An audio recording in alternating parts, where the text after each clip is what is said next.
Seek the Heart fans, we're here with author Destiny Shackleton, and I'm going to ask Destiny to just go ahead and tell us about her. Destiny, you're on. Well, thank you. I'm just here to summarize my chapter in Seek the Heart. It's called Inspiration from the Chair, Confessions of a Self-Hating Cripple. And it's about my journey from believing I was a burden to finding love, purpose, and community. For years, I carried a sentence deep inside: I'm not valuable, I'm a burden. It shaped everything: my fears, my anxiety, my panic attacks, my belief that I didn't deserve love. Living with arthrogryposis multiplex congenita, a condition that limits my mobility, I felt a sense of being useless. Like I'm just a lump, and what good am I? Why would anybody want me? And that belief fueled my fears of death, needles, public speaking, abandonment, and even spiders. It was the root of every limiting thought I had. The first step for me was awareness. I realized that my beliefs weren't facts. They were just stories I'd accepted as true. Uncovering that sentence was tough because I truly believed it. Changing it took courage and a willingness to dig into my darkness. Excuse me. I learned that my thoughts create my reality, and I could choose which beliefs to keep or let go. Understanding came next. I saw that the dark thoughts weren't me. They weren't even mine, and they were lies that I could challenge. And through compassion for myself, I forgave my fears and adjusted my expectations. Journaling helped me expose those beliefs, and my blog, Inspiration from the Chair, shares more about this process. Every challenge I realized is an opportunity to grow beyond my fears. Choice was the third step. I learned that my mind's job is to keep me safe, often stuck in old patterns. Growing up, love wasn't modeled well, so I believed I was unworthy. But those were just stories, not truth. I started repeating the Ho'oponopono prayer: I'm sorry, please forgive me, I love you, thank you, to shift my negative thoughts. This practice helped me release pain and connect to my intuition. I also joined Toastmasters to face my fear of public speaking, turning fear into excitement. When I stopped chasing love, it found me. At karaoke one night near my house, I met my partner, perfectly broken like me. I realized everyone's disabled in some way. Mine's just very visible. Love showed me that anything is possible. Now I pray constantly, letting divine love guide me. Journaling and prayer weeded my mind's garden, and I started smiling more, attracting deeper friendships. I'm building a community of real connections, sharing my story through speaking engagements, and choosing love over conflict every day. Wow, that is a lot to unpack. So let's start from the beginning. The big question in my mind right now is, how old were you when you started using the chair? And then how old were you when you realized that just because you were in the chair, that you were worthy of love and you weren't a burden? I just want to get a timeline for this. So I got my first wheelchair around, um, let's say, 7 years old. And that was actually, it was hugely freeing because at that before that, my parents had carried me around and set me places, and I'd just be stuck wherever they put me. So when I got in a chair, I had this tremendous freedom, and I loved it, and I drove around. But when you're in school in a chair, kids are still mean, and they still make you feel weird and different and not like them. And so, you know, I saw, wow, I'm not like anybody else. And definitely took it, I internalized a lot of that and hated myself for it. And it was a huge process to shift that, but it sort of started with my friend saying, um, you should write a book.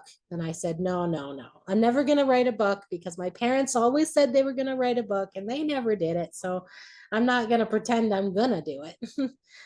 And so, but he said, you could call it inspiration from the chair. And I went, oh my God, maybe I will write that book. So, yeah, it's meeting the right people, having them come into your life and uh, spark a light, a possibility. And yeah, that's where it sort of started for me. That is what this book is supposed to do. It's supposed to spark inspiration in others. And I don't know about you, but I'm inspired by Destiny's story because I was the four-eyed, buck-toothed fat girl in school, so I could really understand what she means by standing out and getting picked on and how that affects us because we're programmed, our brains are programmed throughout our younger childhood. And when we get picked on in school, that's part of our programming. So, Destiny, you told us that there's different things that you did to reprogram your mind. And journaling was one of them. Can you talk about that process a little bit for the people who need that inspiration to start using that tool? How did you do it and what did it do for you? Well, it created a lot of awareness because sometimes we don't even know what we think. We don't even know what we believe because we're just so busy living. So when you actually take the time to start writing things down, it's like, oh, I believe that. And that's why my life's the way it is. It's because I have these beliefs and I'm keeping myself stuck. So I just started writing down what are my beliefs? What do I think? And then that allowed me to go, okay, well, what if that weren't true? What could I believe or what could be possible? And I just found that to be so powerful. Just writing it down, it's like it frees you and it releases you from being stuck with it. You let it out, you released it, and now it doesn't have to be true about you anymore. It's like when you keep things quiet, you're keeping them hidden and actually you're holding on to them. But when you write them down, it allows you to like notice it, observe it, and let it go and find something new for yourself. It's a beautiful way of putting it. Let it go and find something new. You talked about core beliefs and those core beliefs that you had to let go and reimagine. What were they Mhm. and how did you do that? Oh, yeah. It's a process. It's a process because when I first uh, realized what I believed, well, I believed it very truly. Like it was a deep held belief, and so unraveling that belief, it was a process, and kind of realizing that that belief didn't come from me. It came from somebody else. Somebody else said something, and then I believed them and internalized it and made that my reality. And so, realizing that you've done that from other people's opinions, you just made someone else's opinion your reality and your life. It kind of gives you access to forgiveness. You can say, well, I forgive them for their limited thinking about me, and then I forgive myself for accepting that limited thinking about me. And so, yeah, it's a process of forgiveness and allowing, and then new possibility and seeing where that comes from. And I'm thinking that you have to be aware that you can't do any of this without the awareness. And that is some of what the journaling did. It just brought these feelings up and the awareness of them. But how did you understand that the awareness was going to lead to key growth factors? Right. Well, I have to say, my parents have always been into seminars and they've always dragged me with them. So, like, self-help has always been a part of my life. And I feel like I'm lucky for that because I'm younger than some people that, they were like, what am I doing and finding my life at 60, right? Or whatever life, it's realizing that there's possibility at any age, it's never too late. And yeah, just, practicing looking at what you don't want to look at. If you avoid, that void grows bigger. If you avoid, the void grows bigger. So facing the darkness, looking at it, going through it, it's essential to become the person you're meant to be. It's like a butterfly. And you are the butterfly, because you took something that a lot of people would have lived a victim life, and you reframed that to live this rich, beautiful life, because I have heard some of your fans talking about you. So, how do you reframe a personal challenge like a physical disability and use it as a way to connect with others? That's a yeah, that's a good question and point. That's the thing is we all have a struggle. We all have a dark story. We all have trauma in our past. And that's what makes us all the same and unique because each of our trauma is different, but it's also universal. We've all experienced trauma and it's the same, even though it's different. And that's what gives us like our connection. Let's talk about that connection and that love.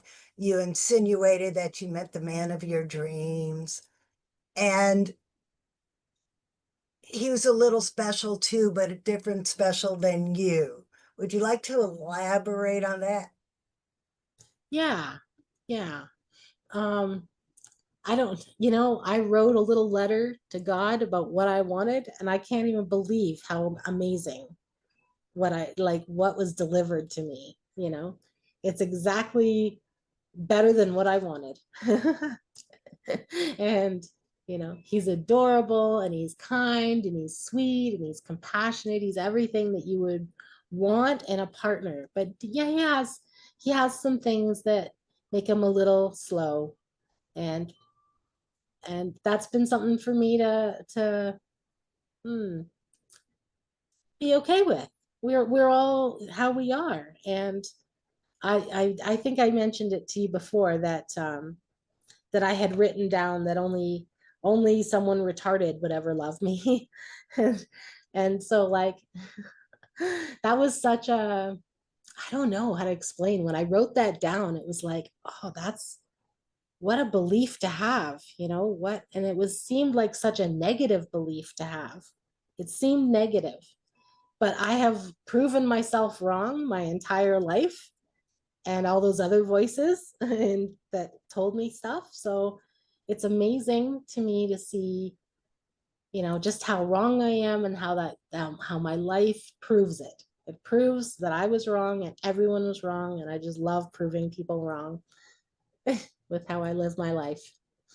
And in a way, I think you were absolutely right. You had a premonition of the future.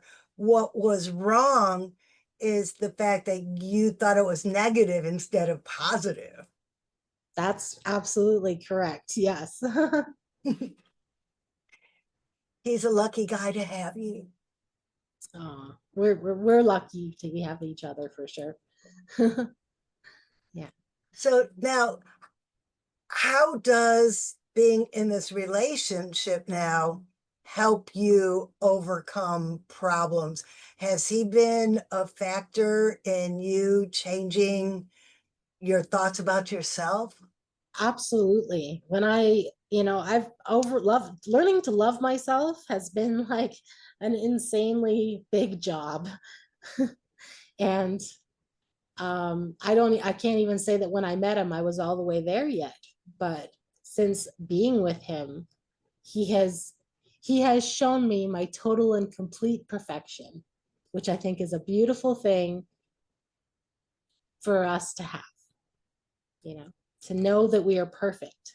We are perfect in the eyes of our creator, and to feel that way when he looks at me, it's like, oh, wow. I can love myself exactly the way I am, and realize that there was a huge purpose in this body being this way for my life, and to teach the world something, whatever that is. I love that. It just made me smile. It was I love that about destiny. You know, we're all beautiful creatures of society, of, you know, and we really are. We've just all had a lot of trauma, and I believe that, I don't know, it just made me really smile. And yeah, to just love ourselves and respect ourselves. And then that's healing our world, you know, one step at a time. And I believe it's coming. So I really do. By the internet, there's good and bad in it, you know, for sure. It's, to me, it is what you think it is. It's bad if that's all you look at is the bad stuff, but it's very Correct. good if you learn about books like this on the internet. The internet Yes. is something good. If you meet people like Wanda and Destiny and Kelly on the internet, then the internet is good. And that is a mindset shift that we could all go through, is to find the good in things, because if all you look at is the bad, all you're going to get is more bad. Sure, that's for sure. But you acknowledge the polarity, right? Like that's all I'm saying. But that's what this is about. It's healing. And I just I just wanted to share that. It's the polarities, but go to the positive. Yes. Yes. And I'm So, doing journaling right now, so I'm pulling out some negative. So I'm trying to be high vibe and positive while I'm doing that. If you got any suggestions on how to, like, I'm trying to feel the feels. So, and I don't want to make this about me, but that's, well, Destiny did share that. So, yeah, Destiny, would you like to talk about how you can feel the feel and turn it positive? I feel like our pain leads us to our purpose, and it gives us power. So if you can see that and then apply that when you're going through the feels and writing down stuff that you don't like, it's not pleasant, it's that's okay. It's okay to go through those emotions, because when you just sidestep them or avoid them, then they're still there. They're still there under the surface, silently controlling you. So it's very important to do the hard work, to go through that pain, because through the pain is your power and your purpose. thank you. Yes. And stuffing it all in and holding it in and drinking it away, that's what keeps you stuck in the negative vibes. Letting it out. Staying away from family members. Sometimes, yes. Sometimes, sometimes. Yeah, until you're, well, yeah, give yourself the boundary. Mhm.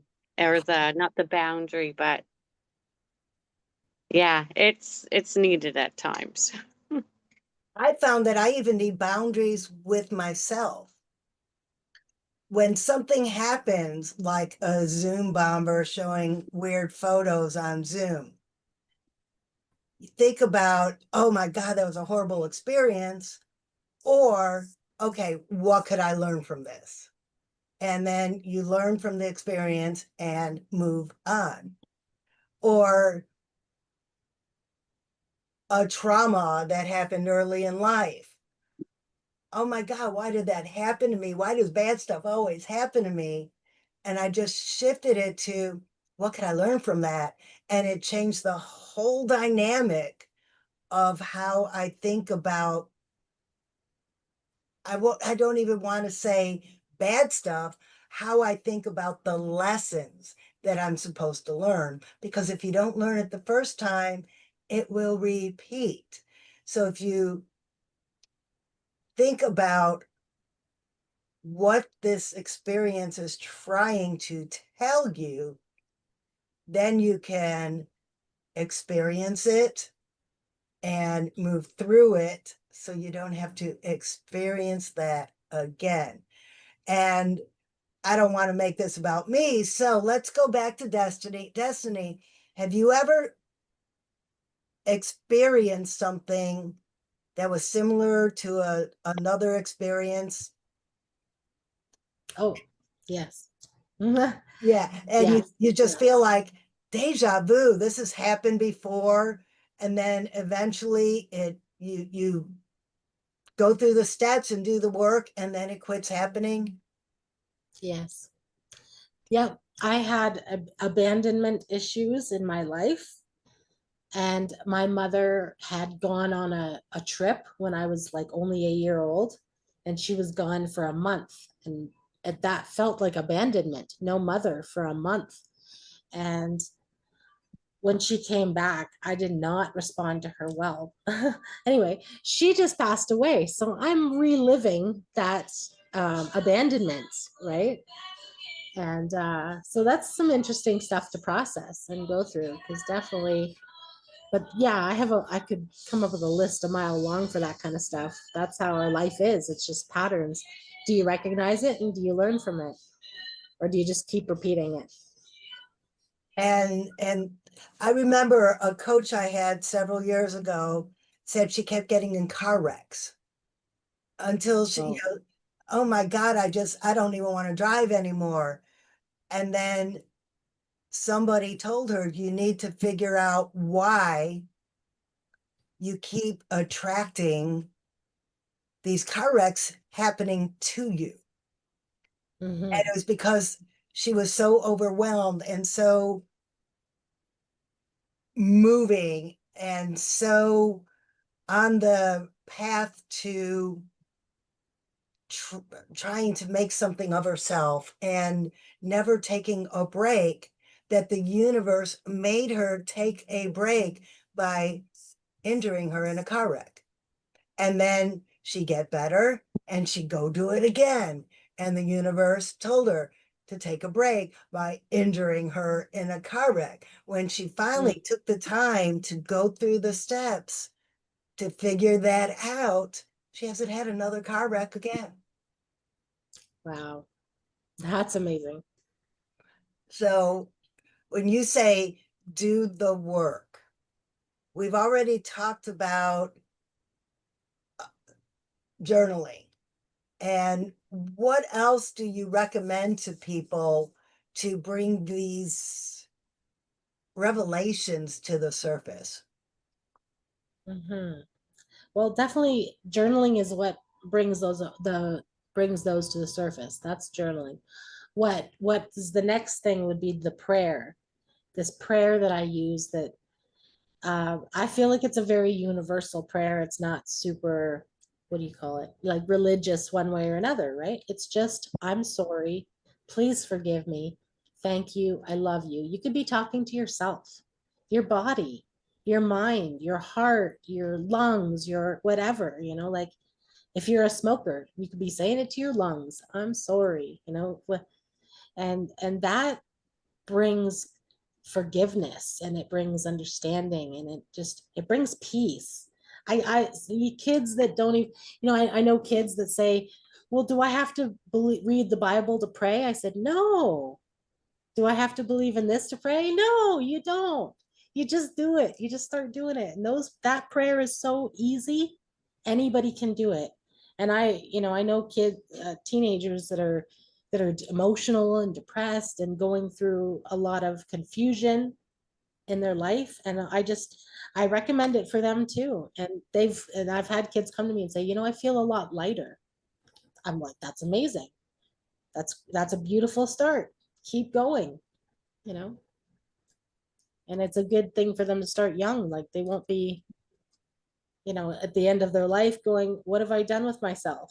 They'll have started young and really have.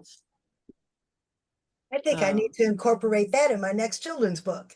Yeah. Ho'oponopono would change every child's life, I think. I love that. Okay, Yeah. question in the chat. What would you learn from bots on the internet? I am safe. I am safe. There is nothing to fear. I don't understand the question. It's a Wanda question. I understand. Yeah, sorry. Thanks, Destiny. I'll let you two take this one. Yeah. Come on, show me the So way, Destiny. it just doesn't mean anything, like what happened on our last Zoom. That thing that happened, it doesn't mean anything. Who cares? It just happened. It's nobody's fault. There's no blame. It was, and definitely anybody could take it any way they want. They could be offended by what they saw, but you don't have to be. You could just be No, like, oh, I know what exists in the world, and here it came. Oh, isn't that kind of funny? I honestly laugh at it. It's funny. Shit happens. but what is, yeah. Can I, it's like, what is this experience teaching me? Like, Francine, you mentioned when you come up with an experience and you have whatever's in your reality. And it's like, that was what my thought was. I don't really like to see that, but what is this? And then I get these Facebook friends all the time coming at me. And it's like, I don't want some of these, like some of them are scammers, like men. And it's like you mentioned, what is this experience teaching me? And I don't like that. And it's like, not to be afraid. Everything's okay. I'm safe. Yeah. So that was what I was trying to, when you shared about the experience about that, the profanity that was on our meeting and the last one, that's what I thought about. What is this trying to teach me? Because I went right to, oh, yuck, I don't like that. That bothers me. It frightens me. And that's what it's trying to teach you, that you don't need to be bothered by that stuff. Like, don't let it bother you. Who cares? It'll go away. Woo! Yeah. Figured There it you go, out. and it'll go away. It's all a matter of perspective. If you think it's bad, then it's bad. If you think it's just funny, then it's funny. It is what you think it is. So if you think it's bad, figure out why you think it's bad and heal that. Yes, I love that. That's so right on. I would say the same thing. Yeah, I'm all about perception. Yes, that is a good one. Right. That's the journaling. Yeah. Kelly, you've been quiet. Would you like to join the conversation? My friend Kelly is blind, and it's possible she's not sure how to unmute herself. I'm not sure. Oh, there she got it. Hi, There Kelly. she is. Hello. Do you have a question or a comment? No, I was just actually listening. Okay.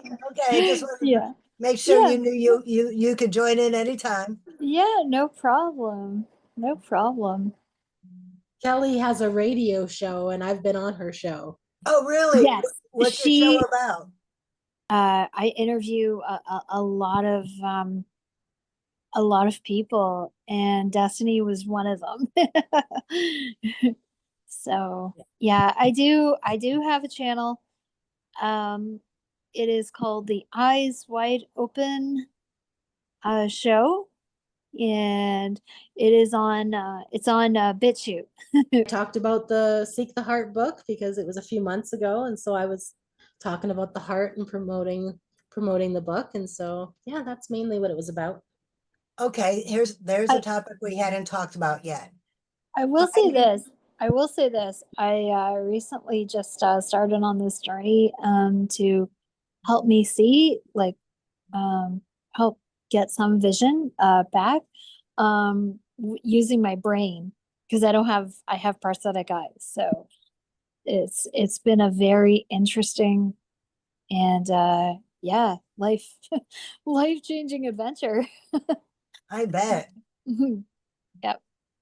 And so Destiny and I were talking earlier, and we're gonna help each other with this stuff. Destiny, you said something that you talked about in Kelly's episode, and I want you to expand on that a little bit. Finding purpose in your disability. How did you do that? And finding that purpose, how did it affect you? Okay, well, without a purpose, I was just depressed and sad and hating myself. And with a purpose, I am loving myself and I'm loving life and I'm happy with the possibilities that are on the horizon. And I think that uh, purpose is important for people. It's crucial because if you don't feel purpose, then what's the point of living? And I know that there are people with disabilities. There's some superstars out there, but then there's people that are just struggling uh, with figuring out where they fit in and what they're capable of and what they can do in this world. And so, I'm just here to help people figure that out and help them figure out that a purpose matters. Some people don't even think about purpose. They're just living. That is so real. And you talked about that on a radio show, and we're going to link that in the comments so you can listen to the rest of that episode if you want to hear more from Destiny. Any more questions? Can anyone think of any more questions for Destiny? What made you go to a regular school versus one that was more specialized? Well, I was a kid. I didn't really have a lot of choice there, but my mom, she Right. initially put me into a Montessori school. And when that school became not so viable for strange reasons, just teachers were kind of like not letting the kids talk to each other at lunch. It was very like a concentration camp or like a jail or something. It was terrible. So my mom took me out of that school and put me in another public school. And she wanted me to have the most normal upbringing possible. And so yeah, I was in a regular school, but that school had a developmentally handicapped area where there was specialized bathrooms, and so it was a perfect school for me. And I feel like everything has come along like that. Like when I needed to go to high school, there was a perfectly good high school with an elevator. And when I needed to go to university, a university came to Brantford and made a satellite campus right 5 minutes from my house. So I feel like Right. everything works out for me. And that's a good way to think. Keep that as your thought Yeah. pattern. Things Yeah, do work definitely. out. Definitely. Right. Yeah. When we were talking about your relationship, you kept saying that you asked for this or something better. Right. Is that something that you would recommend for everybody, to not set your sights on something specific, but let the universe give you more than you can possibly want? Yes, actually, and that's how I feel like I am now. That's how I started. And now I am that. It's like, oh my goodness, the universe is just dropping blessings on me left, right, and center. And it's amazing. It's amazing. And like, yes, I did just lose my mom in June, which we're still in June, are we? Yes, so June 4th. So 3 weeks ago, I guess I lost my mom. And that's, that's a heavy weight, and I'm sad, but at the same time, it hasn't changed my outlook. I know that God is here and blessing me anyway. And um, definitely, when you write, I wrote down in my little prayer box that I was looking for a partner, and I had some specifics that I kind of wanted, and other things it was just like whatever. And I put at the end of my little letter, it was like this or something better, and thank you for granting my request. And bam, it just kind of, it happens. It just comes, and you go, wow. And sometimes it takes a little longer. You like, where nobody's bringing me what I put in the letter. But it happens, and you just go, oh my gosh. It happens when the time is right. Being patient is one Yes. of my biggest hurdles. No, me too, me too. And honestly, I'm sitting here and I need people to help me go to the bathroom. I need people to feed me. I need people to get me stuff. And so my life has always been waiting, waiting, waiting, waiting. And so definitely patience, huge lesson for me. You could really teach the world a lot. I'm so happy I got a chance to meet you. Thanks. Destiny, if somebody wanted to connect with you so you could help them, how would they find you? Well, I'm available on Facebook, I'm on Twitter, and I'm on LinkedIn, and I can give you my email address, and Yay. feel free to contact me. Okay. And Good stuff. didn't I hear that you have a blog? How would people find your blog? Yeah, just, if you type inspiration from the chair in Google, and I'm sure it'll take you there. Awesome. And we will also put some links in the comments in the description.